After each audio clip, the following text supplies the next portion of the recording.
You want to know something? So when I was running a lot, when I was losing weight and I was running, and this is when I first started, so I wasn't, it was tough for me to keep up, right?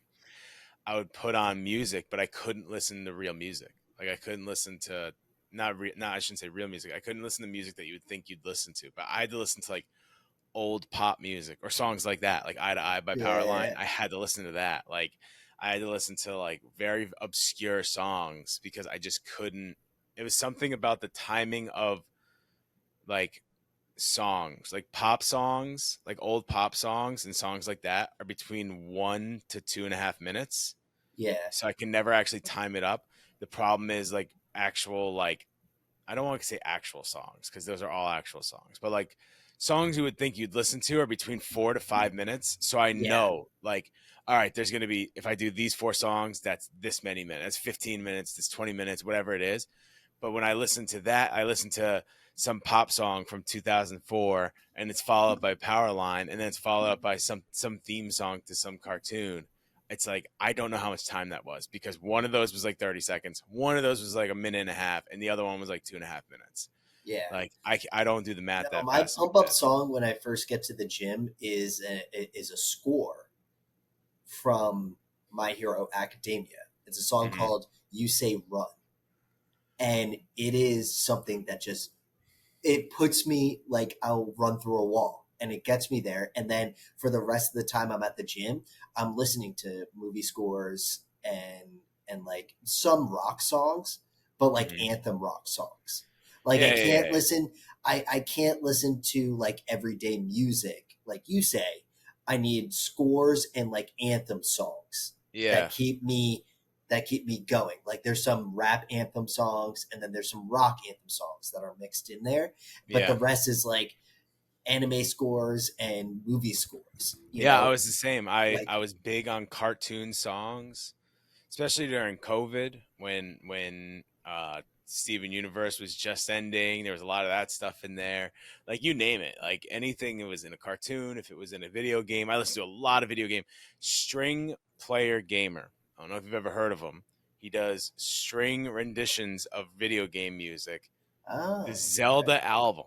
I'm telling you right now, if you go on I don't even know if you can see my Apple Play anymore because like I switched to Spotify, but if you looked at it, I'm telling you, it was the most played song slash album I had for.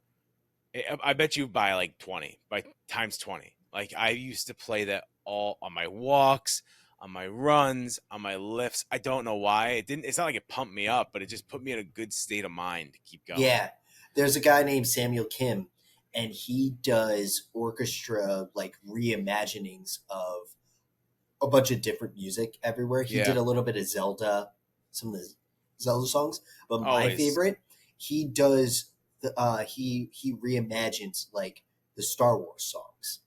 So like some of the greatest battle songs that we have, Yeah, like the Imperial March, the New Hope song, like all of those, and they're just dialed to 11. And they that's actually amazing. used one of his songs in the trailer for uh, the Last Skywalker, That's amazing. That's and so awesome. that's how good he was, and they wanted to use it, and he got like paid buco bucks to do it, and it was awesome. It's But like the yeah, 8-bit I'll big listen to him. band. 8-bit big band. By the way, I don't know if you saw the post, but the 8-bit big band finally made Super Bell Hill. If you listen to an old episode, it was like one of the I think it was the first episode. We had Okay, Charlie Rosen on. Was the first episode of that or was it it was either that or it was my other one. I think it was sketching up. I said like one of the songs you should put on one of your next albums is Super Bell Hill from it's just so good. It's like yeah. it's perfect for what you do. And then the other day, like a month ago, they released Super Bell Hill by the 8-Bit Big Band. It's like I don't know if I had anything to do with this, but I really hope I did because that's Yeah, amazing. yeah, yeah. I really hope I push this. Should we just start this? Should we just start this Yeah, podcast? you want to start it? Let's do it.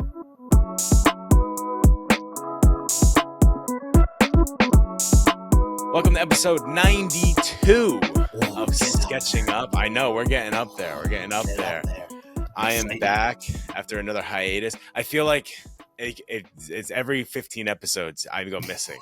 I go missing every 15 episodes. You hibernate. I You need to hibernate. Yeah, recharge. so I can come back with more energy. Just Yeah. like a bear. That's why bears have so much energy. They hibernate and they come back, and then boom, they're back on. I'm One tallying episode. it now, and once we hit 15, I'll be like, "All right, Chris, we'll see you in We'll another. see it. We'll We'll see see you in you. a month. See you All in a right, month. see you later, bud." Where are you going this time?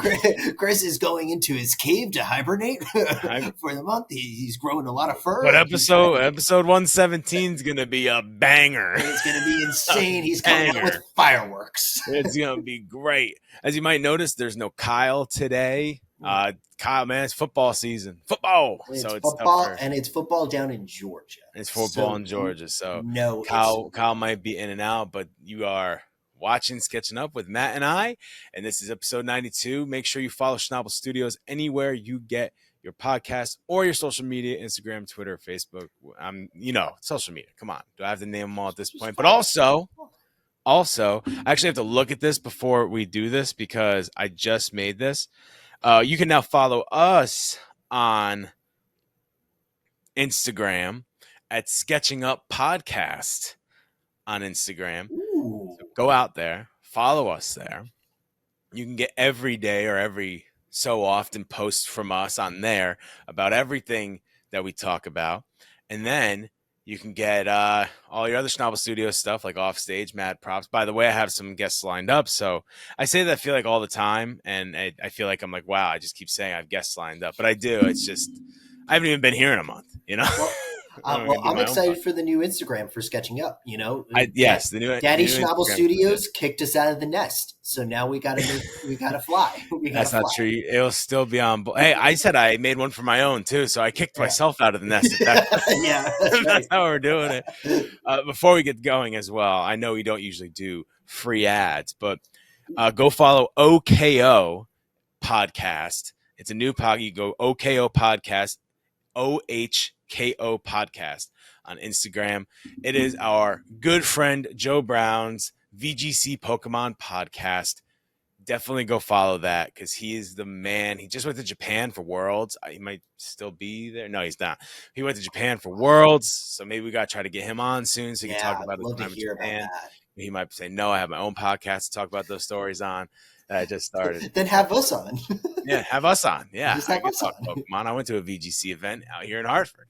Yeah, so I can do it. You know the deal now. Yeah, I'm a big deal over there now. Yeah. Joe Brown is a big deal there. The minute I walked in to that VGC event and I saw Joe Brown, someone came up for a picture. I don't know. It definitely wasn't scripted either because this guy came out of the blue. You didn't see him slip him a 20 behind his back? Like, no. He wasn't just standing there. He came out of the blue, saw Joe Brown. He's like, this is the best broadcaster in Pokemon history. I need to take a picture with him. So he did, which is true. And all this being said, I'm not wearing this shirt because of it. It's just I had this shirt on when we started recording. So that's why I'm wearing the Pokemon shirt. But, hey, it fits. Anyway, so today we're going to talk a little bit about Blue Beetle. We have some I call it nerd news in the text. I don't think that's how I want to put it, but that's kind of what it is. Just some news we want to go over and talk about there's one piece of news specifically. There's a couple of things like we didn't talk about the Nintendo Direct. There's a new Mario coming out. There's one specific Nintendo thing I really want to talk about that I learned about. Actually, I think on the day of recording, I learned about this. I want to talk about. Before we get to any of that, though, we're going to let Matt take over for a second. He's going to tell us about Blue Beetle. Did you decide you're going to do spoilers or no spoilers?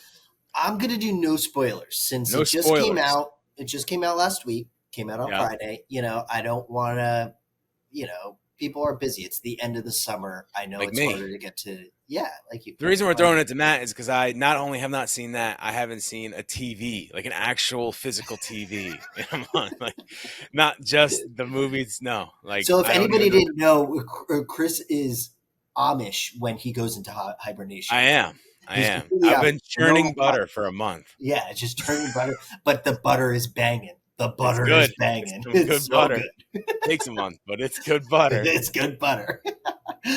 But yeah, no, I didn't want to because, some people probably have not seen it and I want them to get the full of it because I think this is, within the DCU is the best movie that we've put out so far for us DC fans. Past Barbie. Yeah. It's you have all these other movies that are coming out right now, and I feel like we're getting to like the end of like the big movie slates since the strike's still going on. Like we're really grasping at straws at this point. So it's kind of like, okay, we're getting into that.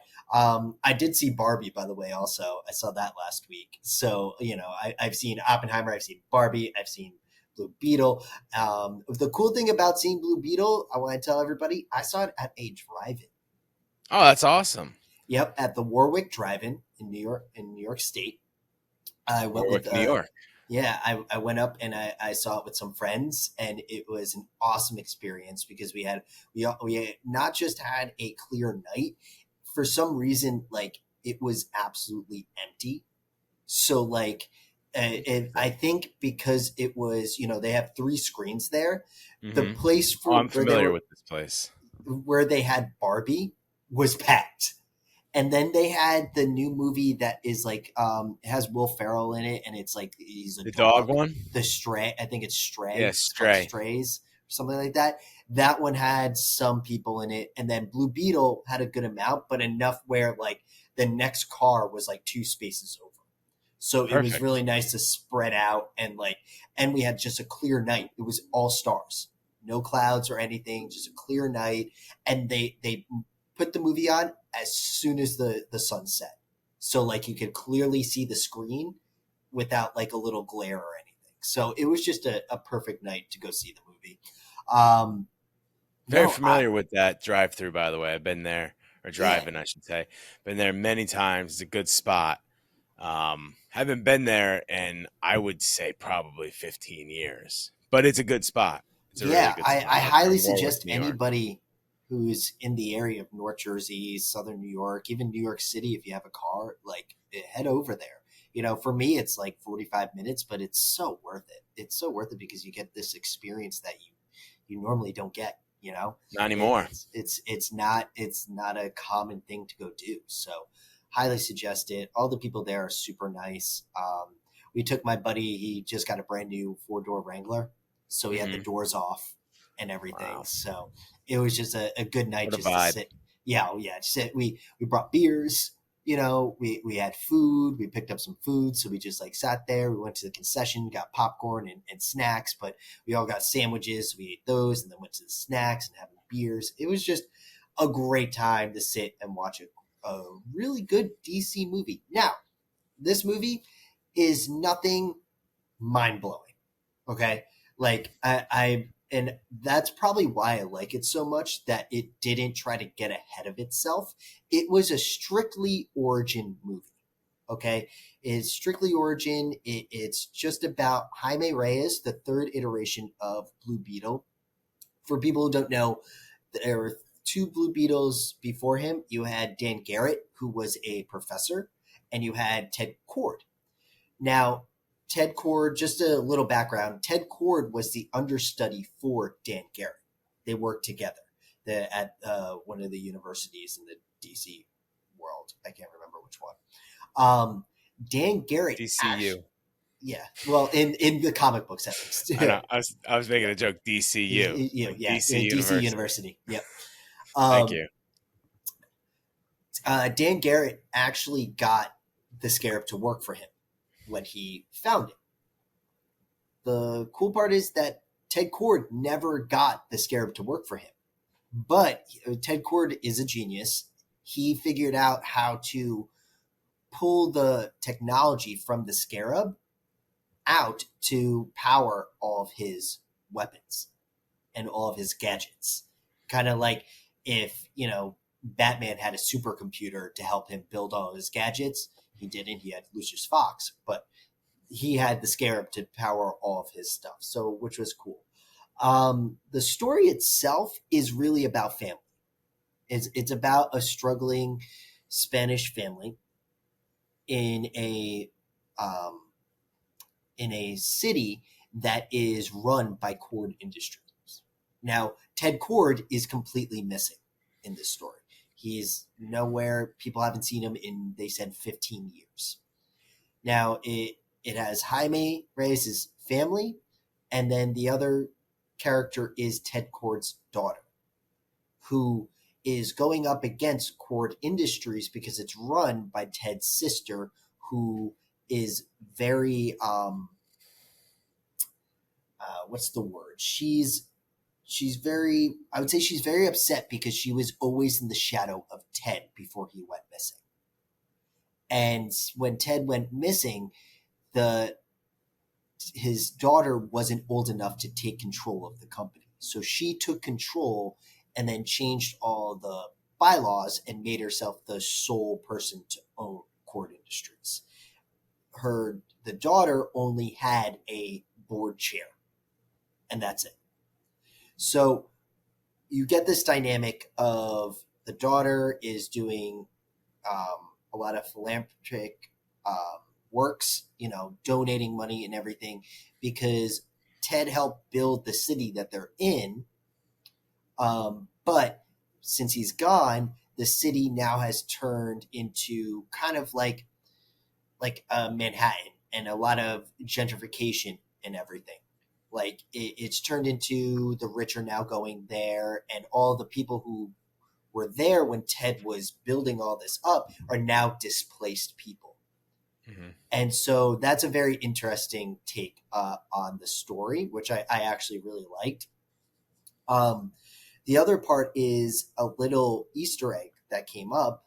The sister, Ted Cord's sister, is developing the OMAC system.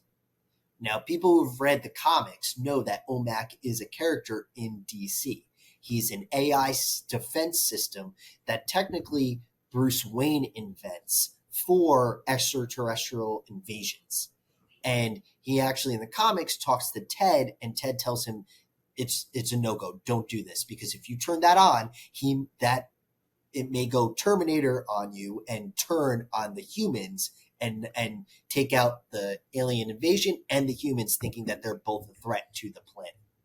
So the Ted Cord's sister is now trying to create the OMAC system because Ted hid the scarab and they found it finally. And so they're trying to pull the data out of the scarab to get it to work so they can power the OMAC system and make super soldiers. Like that's what their thing is. They're going to make all these super soldiers. Yeah. So it's an interesting story enough, but I am more into the family side of it.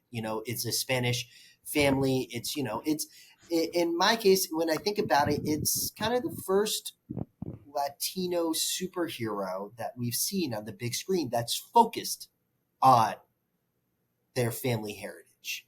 I know on the culture. When you talk about the big screen, have we seen any Latino superhero? I can't think off the top of my head. I can't think of any. I can't think over the top of my head. I know there's no spoilers. Yeah. How was George Lopez in this movie? Fucking great. He fucking carried some of this movie. I love George Lopez. He's the uncle. Yeah. And he's like a huge conspiracy theorist. But he's like a genius. He's got to be. He's got to be. Yeah, that's funny. That's such a classic trope. Like the genius. Yeah. But he's crazy. Yeah. And he thinks all this stuff, and then it all ends up being true, but nobody believes him. Yep. Then the hero's like, "No, you're right, Uncle." He's like, "Yeah, I know." The best is he obviously hates Cord Industries, and so of course. So he doesn't like the daughter. And Jaime obviously has a crush on her. They're kind of vibing and everything. And so they're running away, and she takes them to the Cord Estates that's been condemned for a while now since Ted left. Mm-hmm. And so she gets the key to go into his like beetle cave, and he goes downstairs, and it's like right before, like, I think we've seen the trailer where he calls Batman a fascist. Like, it's like right before that part. He goes in, he walks in, and he's still talking shit to this girl. And then he goes, "Wait a minute. Your father was Blue Beetle?" I take everything back. I take it all back. I take it all back. You're cool with me. You can call me whatever you want. And because he was getting called a nickname, and then he told her not to call him that because she's a Cord. And he's like, you can call me whatever the hell you want. I freaking love Ted Cord. Ted Cord was the dog. He was the man. It was so funny.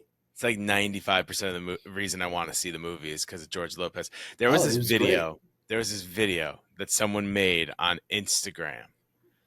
I may have to find it to put it to just give the proper. I think I sent it to you guys too, and it was like every episode of George Lopez is like this, and the person did it to a freaking. Oh, you did send that to us. That was fucking hilarious. I sent that to my dad. Because he used to fall asleep to George Lopez. George Lopez, yeah, everyone did, man. Like I did too. He was like, "This is so accurate." It was so like correct. I gotta see if I can find this. Hold on, let's see. Conspiracy theorists. No, this one's not it. This is not it. I definitely sent it to you guys. No, you sent it to us either through text or on Instagram. I think it was Instagram. Yeah, here it is, right here. Should I try to play it on here? Yeah. I think that'll fit over. Where's Carmen? Upstairs studying. Alone? Yeah, why? Then whose football is this? Max's. Yeah, right, Max's. Watch out. Max! Yeah, Dad? Think fast. Like that. Watch out. Look, watch out. George! That boy doesn't have an ounce of athletic hope in him. This is Jason's football. Carmen! George, what are you going to do? Angie! I got this! You can't do that. I'm Mexican, not Mexican. Okay, fine. I'll let them study together. Angie! I'm the man of the house. And Sasuke, I'm not letting another man get more action than me in my own house. It's perfect. So the name of the user is Jaden Knight. J Dank is the username. JAE Dank. Unbelievably done. Phenomenal. Just phenomenal. With the laugh tracks, everything. To a T. To a T. I don't mean the transition out of Blue Beetle, but while I was searching, there is one big thing I want to talk about that I did not talk about in pre-show. We both know we're very excited for. What's up? Scott Pilgrim comes out in 2 months. I know. The anime. It looks and the trailer looked awesome. Phenomenal. The trailer looked phenomenal. Awesome. It got me so hyped. It looked so good. It looked like a really, really healthy combination of the comic book and the movie. Like, it really did. Like, obviously, a lot of the stuff from the movie came from the comic, but there were things in the movie that were not in there. It looks like a very healthy mixture of the both, but it looked legitimately good. The animation looked unbelievable, and all the voice actors coming back is great. Like, it looked good. It was very short. It wasn't really anything crazy, but is it November 17th, I want to say, is the release date. November 17th, Scott Pilgrim. Look out for that. It's great. Like, we have some great, we have Invincible coming. We have The Boys coming. We have now Scott Pilgrim coming. Like, I think we're transitioning from the movies to these TV shows. And then nothing for a long time. Yeah, for a long then everything's going to end like The Cobbler. You ever see the movie The Cobbler with Adam Sandler? The end. So I'll just explain it for anybody that hasn't seen it. So the Cobbler is not a half bad movie the whole time. It's about this guy. He's running, I think it was his father's cobbler shop. A cobbler is someone that fixes a shoe, by the way. He's running his father's cobbler shop and like not getting good business. And I think his machine breaks. So he goes down to the basement and he gets another machine. It's like this magic machine that when you fix the shoe and you try it on, you actually walk in that person's life, I thought that was a cool idea. Yeah. Not a bad movie. That gets to see and then some people see how his life goes. It wasn't terrible. But then at the end, just took a hard left turn. And I think it was Steve Buscemi Steve Buscemi comes in and tells them how like they're all superheroes, and he's like, Super Cobbler, and they go down to the secret lair and get in the Cobbler mobile. It was so weird for a movie that was very serious and like not bad. At the very end, you're like, "What is going on?" They're like superheroes. What? I'm still upset that we didn't get a Cobbler universe out of that. Right? The Cobblerverse. The Cobblerverse. Like, I would watch that. I was so confused because I watched it obviously years ago. Yeah. I watched it and I'm like, all right, it's one of those Adam Sandler movies that he's a serious actor, so people aren't going to take it, but it's not that bad. And then the end came and I'm like, what just happened? I don't understand. Like, why are they superheroes? That one came There's out of left field. Because there's no reason for it. There's never even like a hint that that's part of the movie. It's just at the end they decide they're all superheroes. It was so weird. Yeah. It was so weird. But that's how all movies are going to end while they're on strike. Yeah. How do we end this movie? Yeah. They're all superheroes. Yeah, they're all superheroes. Cool. And it works for the Avengers. It worked for them. They're yeah, also at the end too. I think, overall, I think everybody should go see Blue Beetle. Just to wrap up Blue Beetle, I think we all should just go see Put a it. bow on it. I think it's really good. I think it tells us now the DC is moving forward. My thing is, like, there's an after credit scene that I think was the right for it because it doesn't like do a huge like expansion of the universe. It just sets up the next Blue Beetle movie, which would be great. And that's all I need for right now. And I think with the DCEU where it is now, I think we got to take a page out of phase 1 of the MCU where we didn't know really if all these movies were connected. It wasn't coming out. The Avengers Initiative was announced in the beginning of Iron the Man. Hulk. No, it wasn't it the Hulk. Tony Stark comes in and gets Bruce Banner.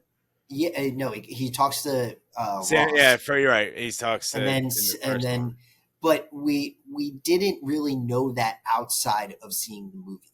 You didn't have all this speculation of how is it going to connect. That's where I'm at. Is like I don't want all this speculation.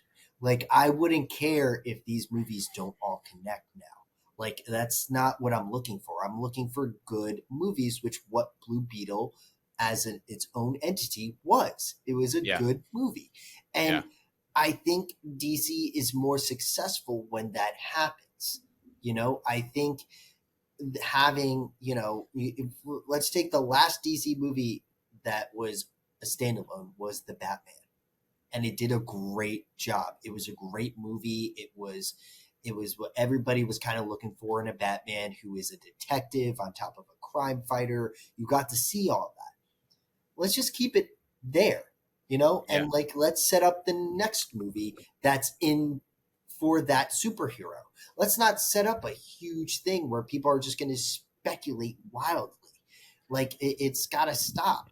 Yeah. And I was,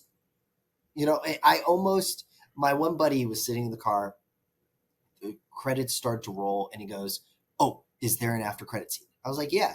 And he's like, "Do you want to stay?" And I was like, "No, I don't really care." And he's like, "Why?" And I'm like, "Cause like that was a good movie. I'm going to be upset if it's like ruined. We see like a blue streak come through or something. And like, you're just like, really? Like, I didn't need that. Like, and now I'm going to have my Twitter and Instagram blowing up about it. And it means nothing. Like, and he was like, "Well, I want to see it." I was like, "Okay, we'll watch it." And it was very simple. It was very just, okay, this will be handled in the next movie. In my mind, because we already know a Booster Gold is coming, like a TV series for Booster Gold. I think that the after credit scene is not about that series, but the series will pertain to that after credit scene. I'm sure. But it won't be fully about it. And then the next Blue Beetle movie, Blue Beetle 2, whatever they're going to call it, is solely about that after credit scene. Yeah, that's the way they should go. I obviously there's probably one before this, but I think that the Mario movie, this is of recent, set the precedent for a lot of these big blockbusters of just keep it simple. Yeah. Because the Mario movie was very simply done. Yeah. Like Simple. it wasn't Easy. anything crazy, and even the after credit scene wasn't anything crazy. Like Yeah. it's keep it simple, and now these movies are keeping it simple. So Blue Beetle out there now. Go see it. DC's on the right track. Go see About it. time. It was a lot of About fun. time. Yeah. I'll have to see it.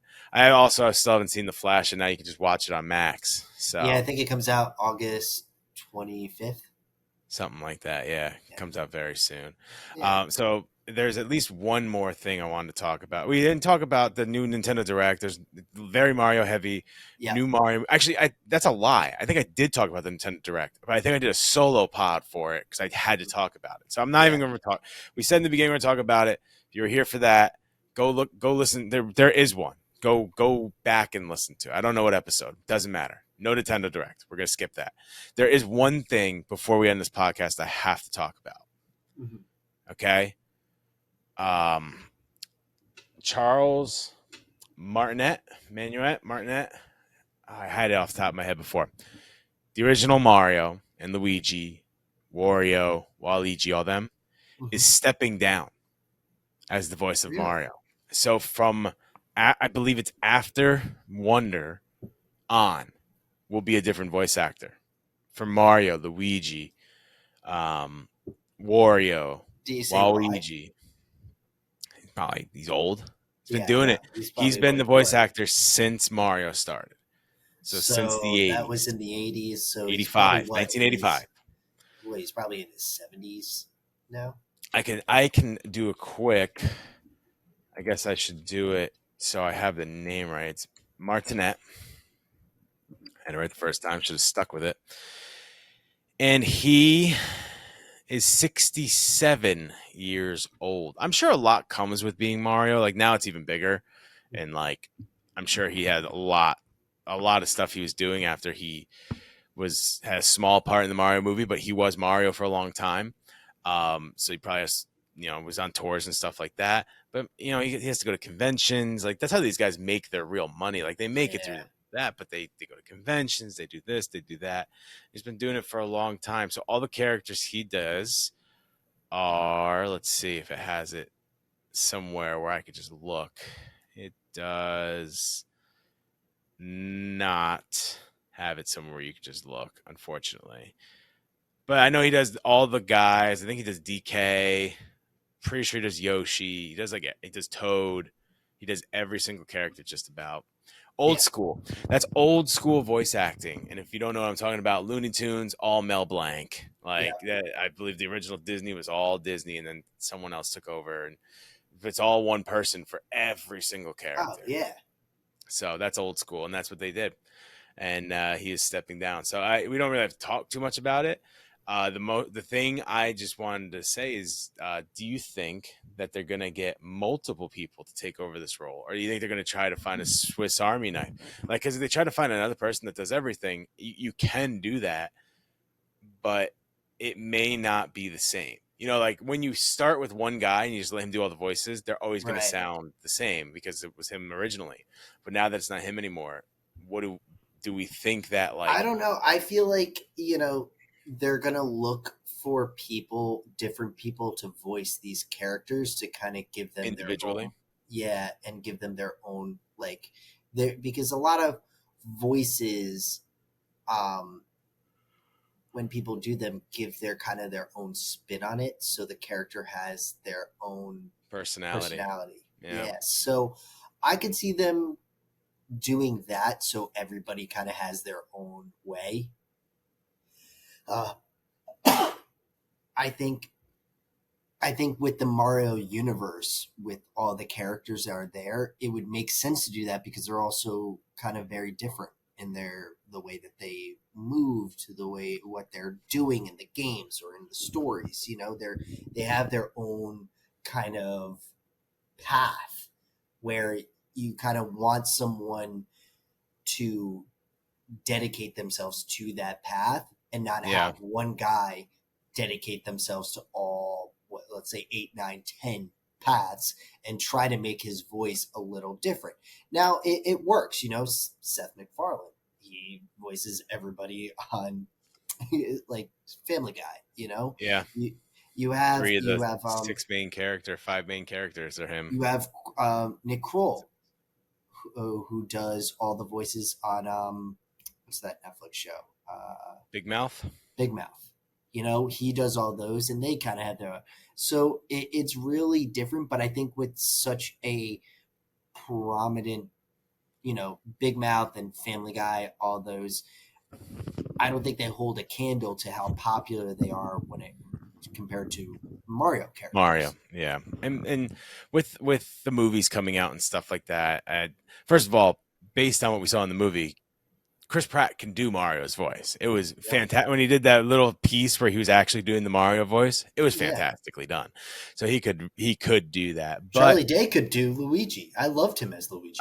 He was good as Luigi, but I'm saying like Chris Pratt sounded like the original Mario when he did the when they were doing the skit for the Mario plumbing video ad. When he did that skit, I was like that. He sounds like Mario. Like that's really well done. Like you could tell this guy has played a lot of these games because he knows this voice pretty well. Or he's listened to it a lot since he got picked to be Mario because he does that voice extremely well. But yeah, they can give him more personalities. It's just something I wanted to bring up that Charles Martinet, the original Mario, will no longer be taking. That's something he could do forever too. Like he could have done that until he was toast, but he didn't want to do that. So end of an era, man. He's gone. Like end of an era. I feel like we're going to have, like, we've been slowly having these end of era talks about actors, especially voice actors, and especially voice actors. You know, we have an end of an era for a lot of things because, you know, we're getting up there in age. So these people have to be up there in age. Yeah. So like it's going on. So it's very weird. But also exciting. Like I'm excited to see what Nintendo does with the voices. Me too. You know? Me too. But we'll have to wait and see. That's really all we got today. We didn't have too much. Well, I want to go into MCU stuff, if that's okay. Yeah, let's do it. For listeners, you know, we haven't talked MCU in probably. Oh, sorry. You did tell me this pre-show. I totally forgot. I was going to cut this out, but you know what? That was me being a dummy. It's going to stay in here because you talked to me pre-show. I asked him. I asked him to talk about it. Yeah, it's my own fault. And he was please. Like, sure, whatever. No, we're done. Guys, we're done. Oh, I totally forgot. Good night. Good night, guys. Go back to I'm not apologizing anymore. No, but go ahead. No, so I watched the last MCU show I watched was Secret Invasions, and I am so disappointed. I'm just beyond disappointed, and especially with Secret Invasion being such a popular story arc in Marvel Comics. And it was so good. And I'm mostly a DC guy. I read Secret Invasion. I read all of it. It was amazing. And I loved it. And even the Avengers Assemble show did a great Secret Invasion, like 3 arc episode. Like they did a great job. I think even it's not Spectacular Spider-Man. There's another cartoon Spider-Man where he like teams up with Shields and everybody. I forget. There's Disney. Disney was pumping those out. Yeah, but so there was one that it was Spider-Man centric, but they did like a 2 episode on Secret Invasion, which was so good. Like they did such a great job, and then we get this show that had this huge ass budget, and everything in the show. From the story to the characters to the CGI, everything was just so wrong. It was just so wrong. You know, it's like, and even in the story in this show, like things get called out that you're like thinking it in your head and they just like kind of brush it off in the show. Like the whole time while this show is going on, people are asking Nick Fury, why aren't you getting the Avengers? Why aren't you getting any of these people? He's like, nah, man, this is my deal. This is what I have to do. And you're like, no, you're making this so much A worse. cobbler as a superhero? Yeah, yeah. It was just like, it was insane. And so this one I am going to spoil. All right. I'm going to Please spoil do. it. All right. I will Before you say, spoil it, let me just say, I have not seen it, and I'm the big Marvel guy on the show. I've not seen it. The reason I did not see it, other than being busy, is because it's a really good story that they made into a TV show. So, and if you follow the MCU TV shows, they're very hit or miss with a lot of miss. yeah, And it's like, so there's no reason all to. I right. didn't feel like there was a reason to keep up with it, so I didn't do it. It was just like one of those things where, like, so we had the first episode, which was very spy like. It was super spy like. It was espionage ish, like kind of like that old school, like Cold War time where everybody's kind of working on toppling governments from the inside and doing it secretly type thing. That was like really cool. But you get to the first episode, and one of the long standing characters from phase one dies. We have Maria Hill dies. Someone who has been in it since the beginning, Since day one. that has survived a invasion, two invasions technically, has survived two invasions, survived like countless other things, survived Ultron, survived all these different things that have happened on Earth to her. And she gets shot by a Skrull disguised as Nick Fury. Crazy. And you're like, that's how you end her story? Someone who's been in it? Or is it? If it's not, I'm gonna be so pissed. Ooh, maybe she comes back. It would be so stupid. It's like, are you kidding me? And then, through the whole thing, they're talking about them developing the technology to make super scrolls. Mm-hmm. Okay.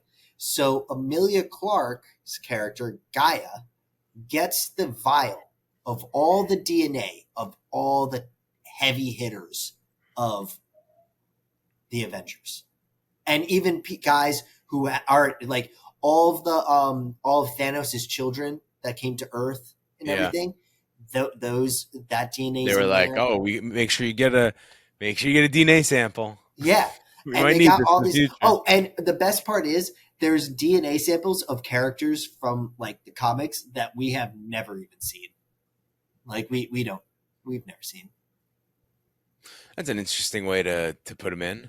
Yeah, and then she gets all their powers.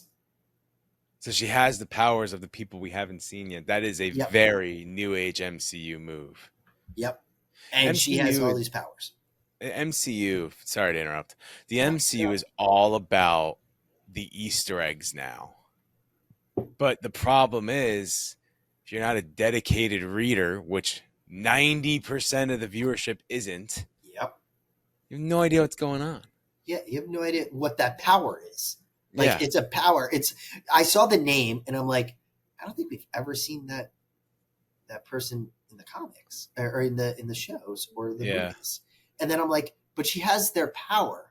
So she exists. What? Just not yet.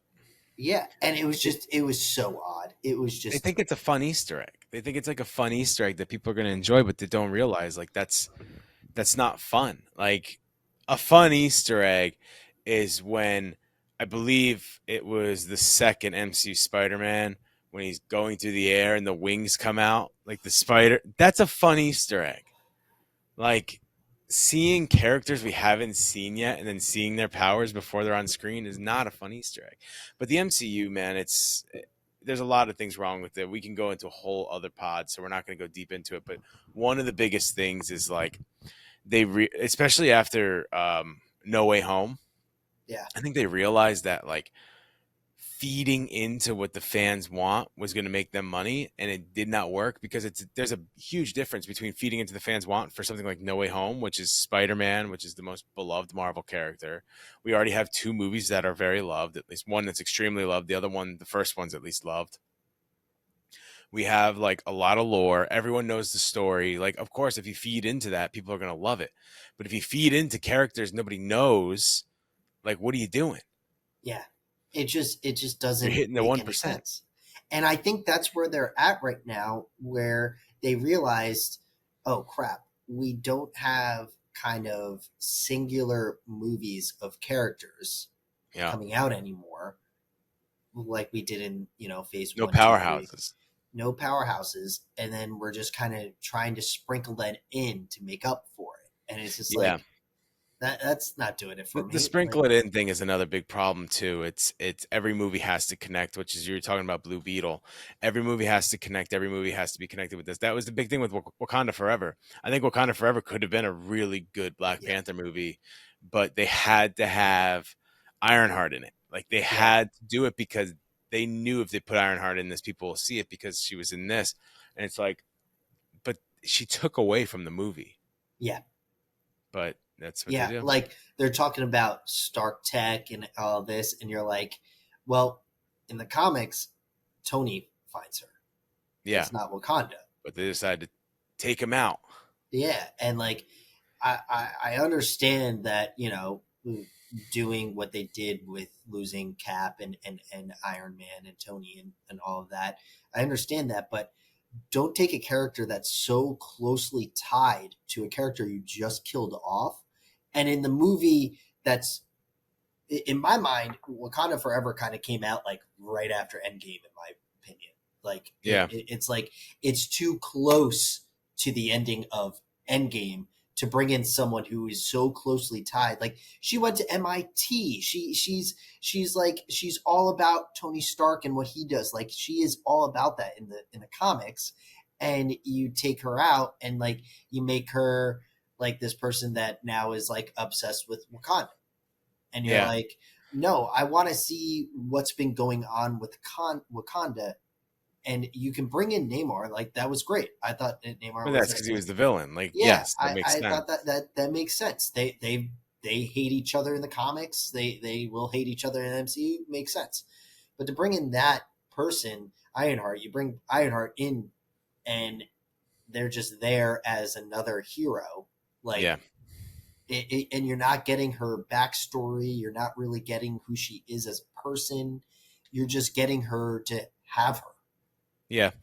And the last thing I'll say on that is they could have, I wouldn't have minded her being in the movie, but they forced her in because they want her to be successful because they're losing all their characters. Just like they've done with all of them. They're all being force fed down our throats because they want them to be successful because everyone else is gone. So, and I think MCU. we've said this. I think we've said this like in later pods. I think the MCU should take a hiatus. Like, they just need one. Yeah, like, yeah. That was my take was they should just do a hard reset.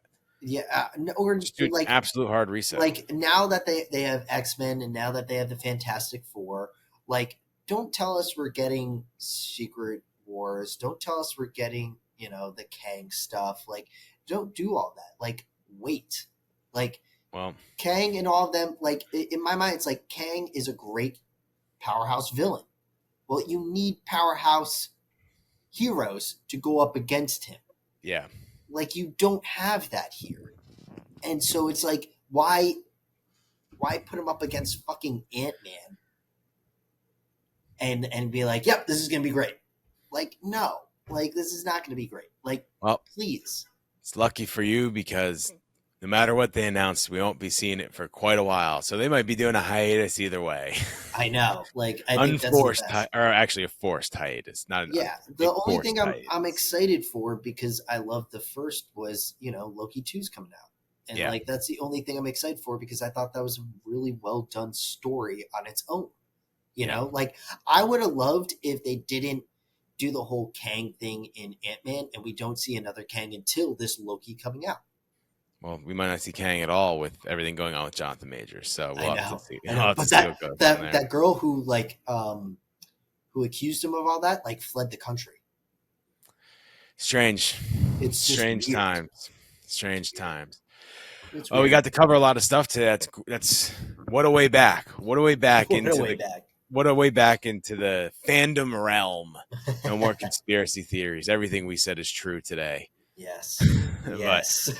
thank you for watching another episode of Sketching Up. You can follow us anywhere you get your podcasts. Either search Sketching Up Podcast or search Schnabel Studios. You'll find it either way. That's Spotify, YouTube, Apple, whatever.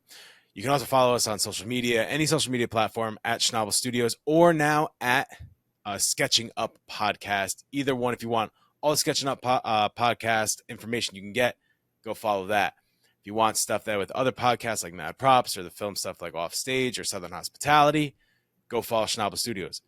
You know, you may as well just follow both. You know, just go follow both. Just do it. Just do it. Click Follow of a both. button. Just, click of a button, then you get to scroll. You get to see everything going on. So go give that a follow. Thank you guys again for another episode. We will see you next week. Peace. See ya.